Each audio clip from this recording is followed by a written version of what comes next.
right, thank you all for joining us. I think that title alone was a bit of a tongue twister, but I have four amazing fellows in the industry who I think are going to break it down really nicely for us.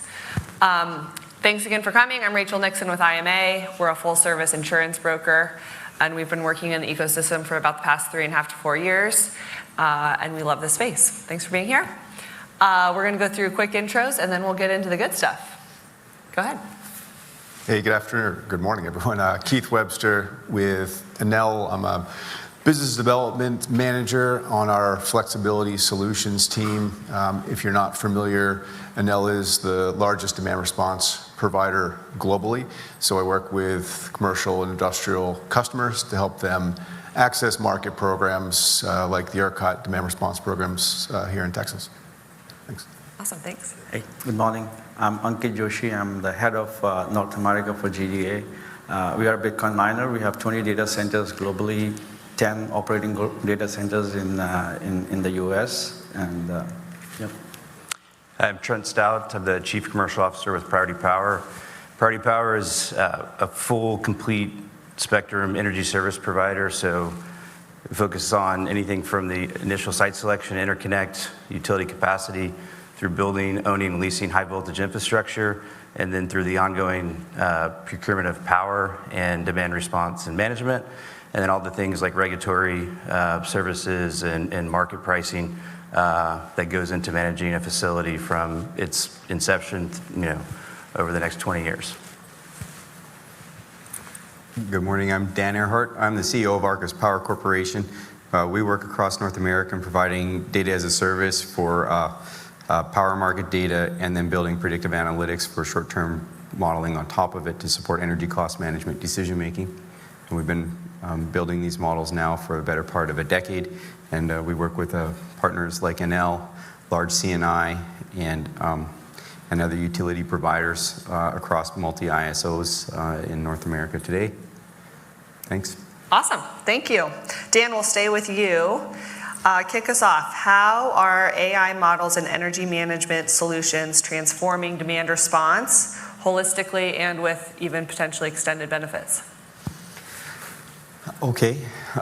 Well, actually, I think that's a great place to start.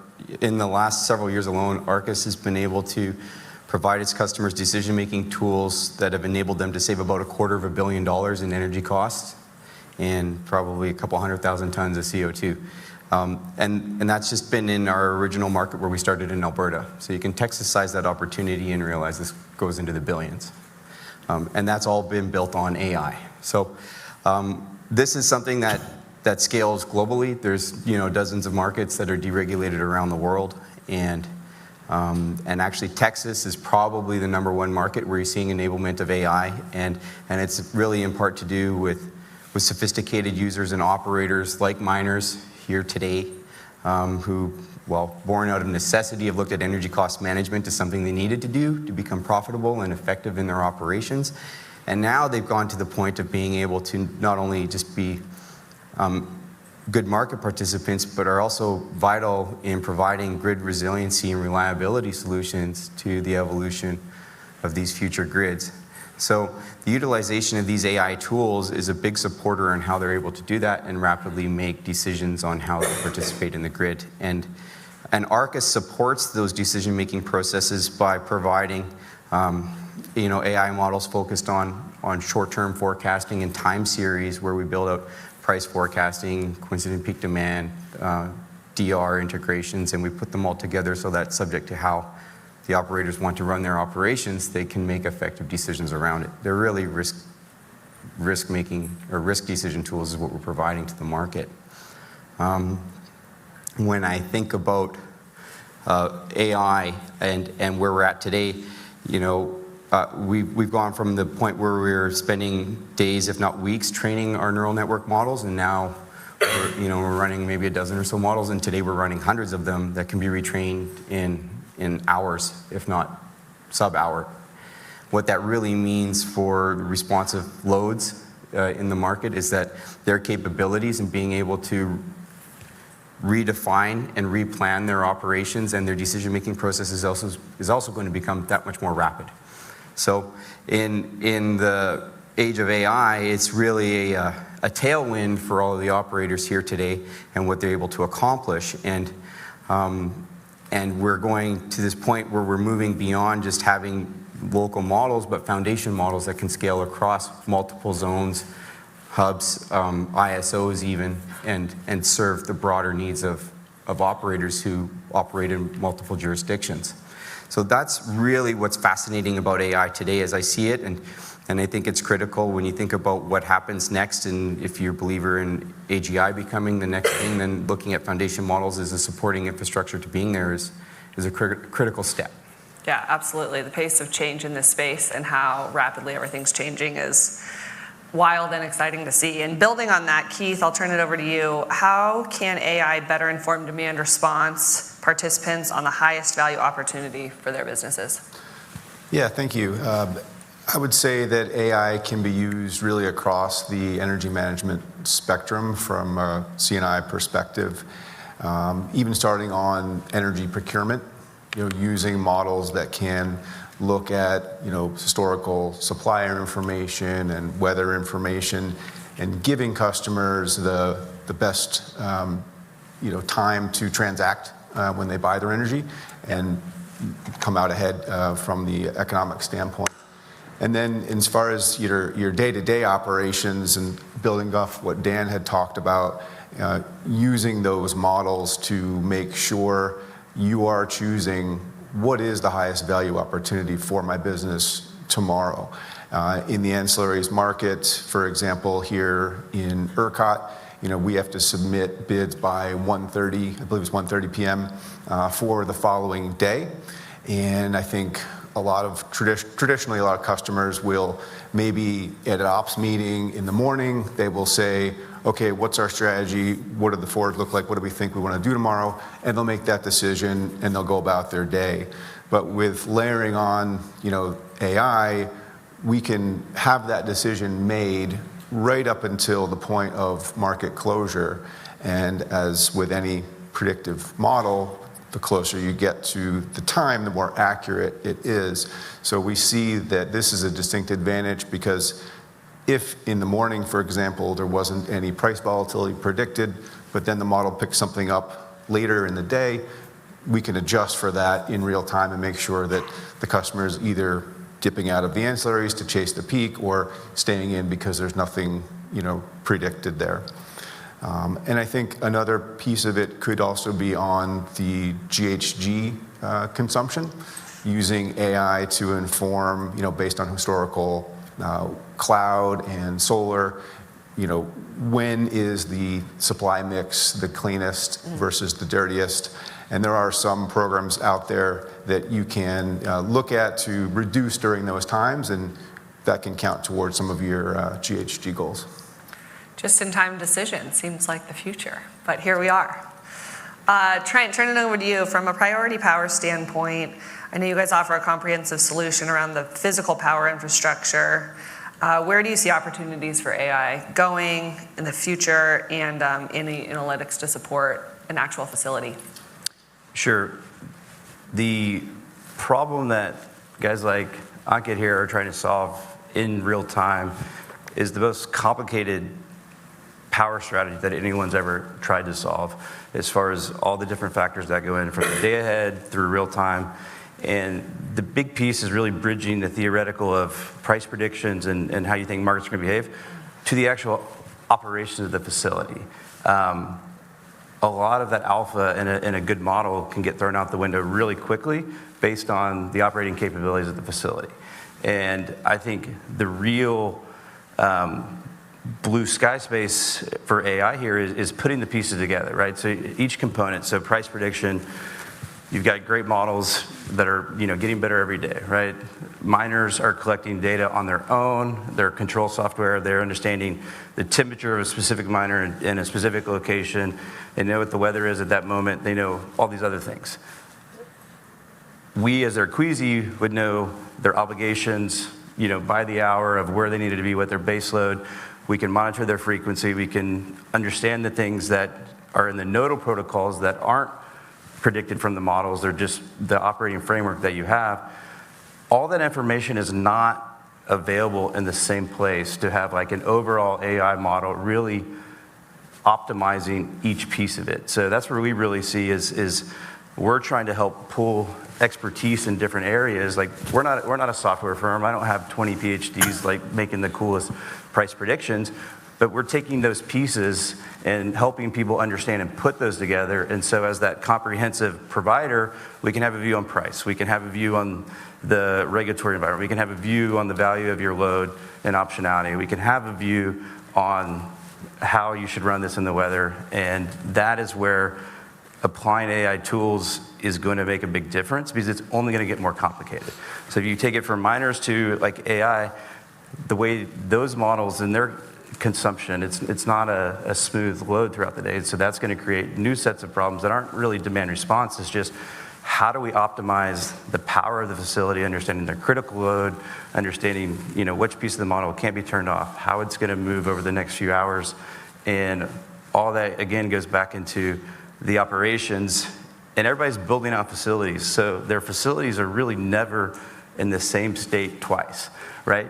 I mean, these are all growth facilities, so they're adding load, and as soon as you're adding load, a new building onto a delivery point, things can change, right? The power quality changes, and things that aren't in a model from one stream then have to somehow be refactored in, and then has to train that, because every day you're never going to have two moments the same, right? And so steering this general intelligence of kind of where to focus and come up with something is where we need to start going, but putting the data together and trying to steer it towards a general answer as opposed to very precise on the individual pieces.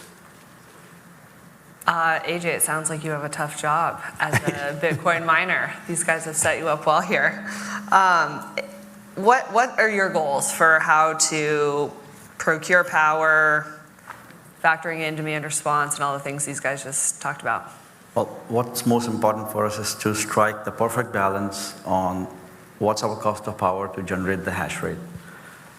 Making sure that we have an optimal uptime that is required for the good health of the miners and the most optimal and efficient operation of the data center, right? Avoiding the wears and tears. We look at the forecast on daily basis for the month forward or quarter forwards.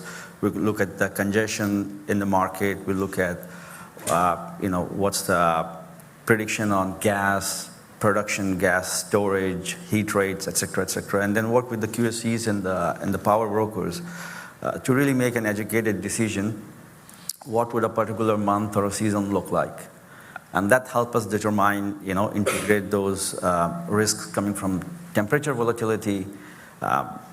If you are mining in Texas, dust storms are a big phenomena. So if you are already knowing like there is a prediction of a dust storm with higher temperatures, you want to curtail your facility and save your miners. So as Trent mentioned, like there's a big white space for a tool where you can integrate all these operational KPIs and integrate with the real-time power cost and then see the output. So do you think there are opportunities for AI to create additional revenue streams for you specifically as a miner? I would say AI will create more efficiency in our decision making and the responsiveness, right? Rather than just going back and forth weeks together, you can just get an output and you can select what product or what strategy you want to opt. Yeah, that's great. Trent or Dan, I'll open this up to you. Do you guys have any case studies from the Bitcoin mining industry on leveraging AI to optimize energy and reduce potential costs? As far as a written white paper for miners, no, but general strategies that we've seen them use is short-term real-time optimization and extending even into sort of the day-ahead window and looking at making a determination relative to coincident peak modeling, energy price curtailment, and then participation in demand response programs.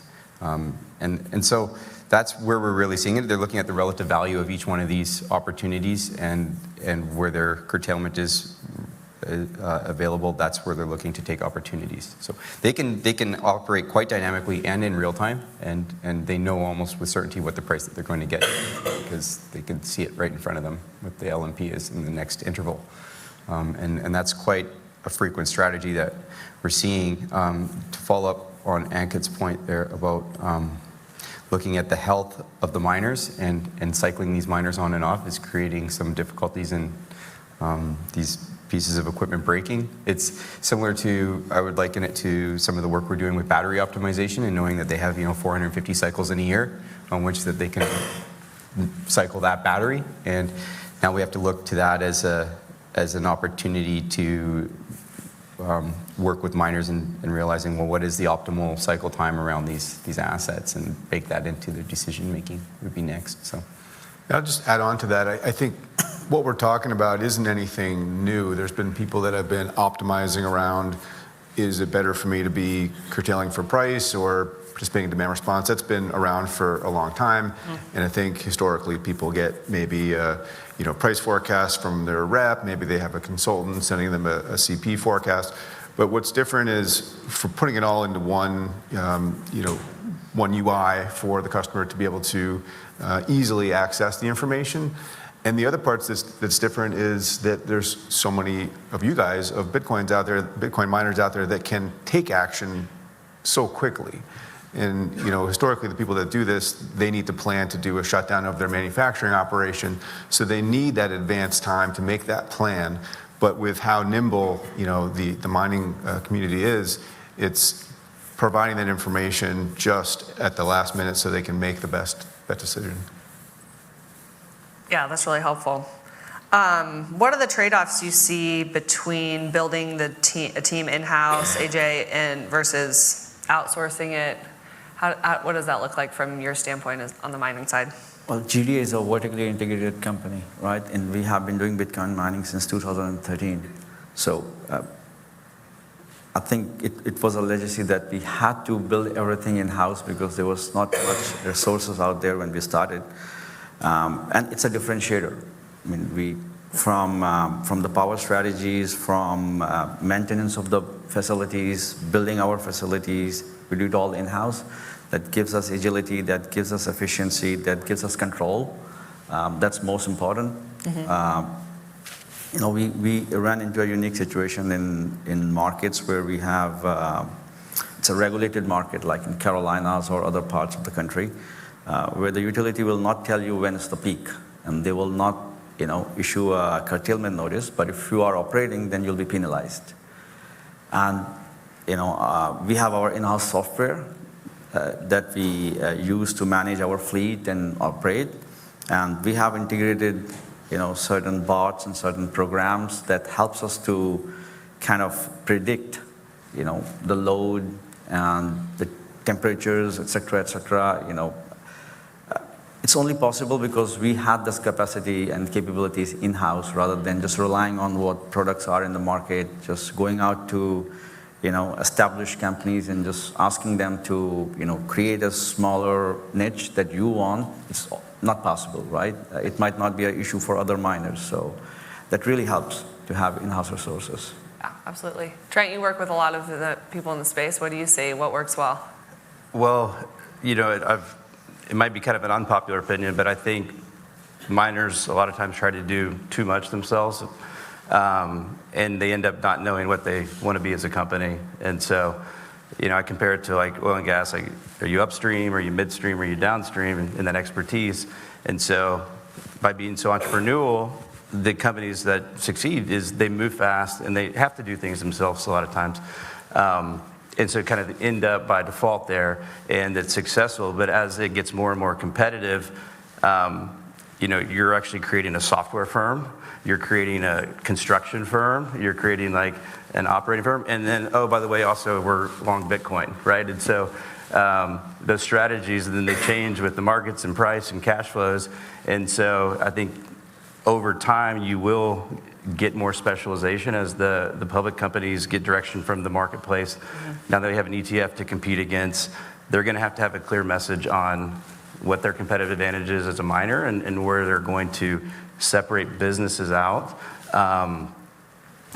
But of course, there's a critical mass in each of those where you need expertise, but then those experts need to work with experts like us and other guys on stage in those pieces and really figure out how to get the information somewhere that somebody can control all of it. Because when the miner's developing all the software for the control and what they're learning for their facility-specific stuff, that's not necessarily going into his models about price. And then the second order, what are other miners like?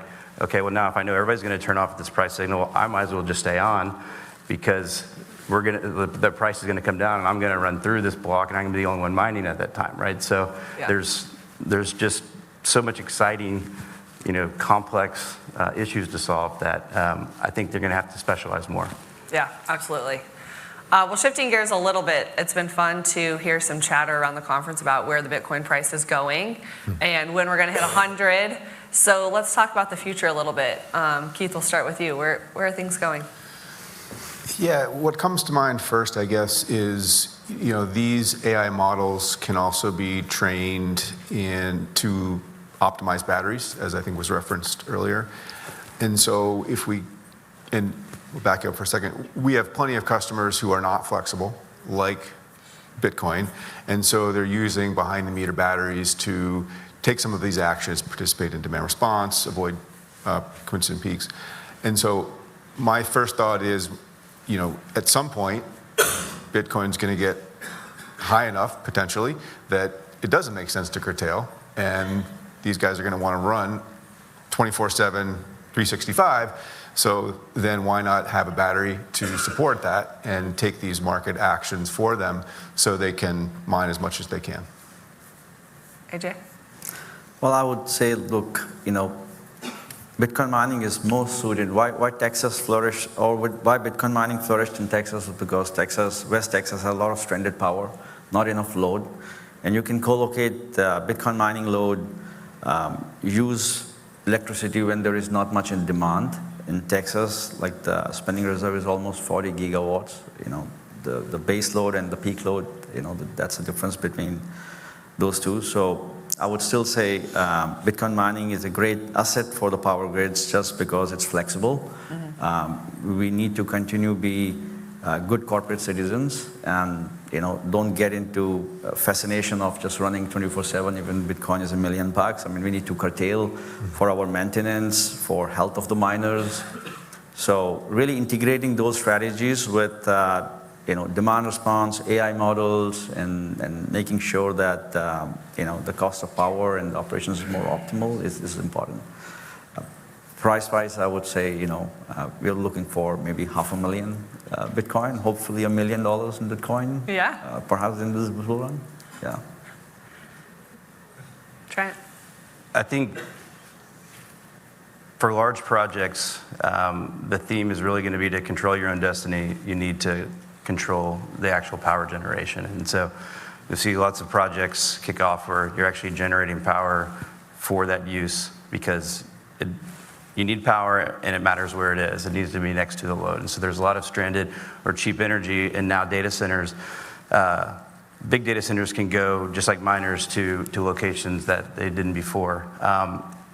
If you're generating power on site and you have natural gas generation, maybe some even diesel backup batteries, that's an extremely real-time operating situation that AI is absolutely going to be perfect for controlling, because as the load ramps, that's a different generation problem to solve. Like what he talked about it, he's trying to solve it for the grid wide, and so doing it, for a 500 megawatt load on site is going to introduce, issues that we've never even had to try to solve. Like how do you keep the generator and the power consistent, and how do you use batteries and things to buffer, or how do you use Bitcoin miners to buffer the power load at an AI facility, right? And so if the generation can be constant, as the AI model uses more or less power than the Bitcoin, and then you just have a perfectly flat demand curve. AI is going to be important in managing all of that.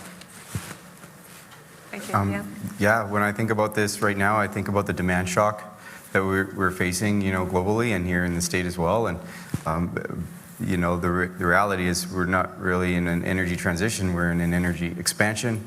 And what that means for miners in the market today is that their ability to create capacity in energy systems is actually going to become very important where we are today and in the build out of electricity systems to managing the costs and creating economic opportunities for everybody on the grid. And that's what comes to mind when I think about the future of Bitcoin and what it means, and seeing the price where it's at today, and it's going to be here for a long time tomorrow. So it's going to become vital provider of solutions for resiliency and reliability on the grid. I think we did a good job about leaving a few minutes for questions. I don't know if we can take any from the audience, and maybe while we wait, if you guys have any closing thoughts, parting words of wisdom to leave everyone with. Trent? Buy Bitcoin. When's it going to hit 100? Today? If everybody starts buying, Yeah. yes, there's obviously a lot of excitement in the market, a lot of things on the securities markets that are leading to having a constant bid for Bitcoin for the foreseeable future. So it's exciting to have the conference or the summit in an exciting time. And so We're still early, right? It's not- absolutely. Keith? Yeah, I guess we're just excited to be a part of this, discussion and just this whole development of the technology. And from our seat, you got demand response providers. Bitcoin miners are a perfect fit for demand response, and so we're excited to keep expanding our partnership with companies like yours. Yeah, it's exciting to see the partnership come together, the collaboration in the space, and I feel like there really are good stewards within the ecosystem. Everyone wants what's best for everybody. We're somewhat competing, but we all want Bitcoin to go up and be true partners in the space. Sure. Dan, parting thoughts? When I think about what we provide in our support of the ecosystem is really the risk management and predictive tools. My thought this morning was when I was in my Uber, I was imagining the driver trying to get me to my destination without having the map in front of them anymore. And I think anybody in this room would be challenged to get to the airport or back to their hotel without a map on their phone. And these types of tools and technologies are going to become instrumental in supporting how they make decisions in the future. And we're really happy to be working in an industry that's as dynamic and as much a contributor to solving problems in the grid today as the miners. So. Perfect segue to our miner. AJ, final Well, I would thoughts? say Bitcoin mining is very promising. It will continue to grow. Buy Bitcoin, and Bitcoin mining as an infrastructure is, I would say, a perfect match for supporting the grid in terms of we spend a lot of money in kind of even out the rate basis for the industrial loads. At the same time, we curtail when the grid needs power. So we are a perfect match. And that's symbiotic relationship should continue to flourish. Sure. Absolutely. Well, I'm sure these guys will make themselves available afterwards if anyone has any questions from a one-off standpoint. But thank you again for your time and attendance. Great to see you all. And Bitcoin to 100. Thanks.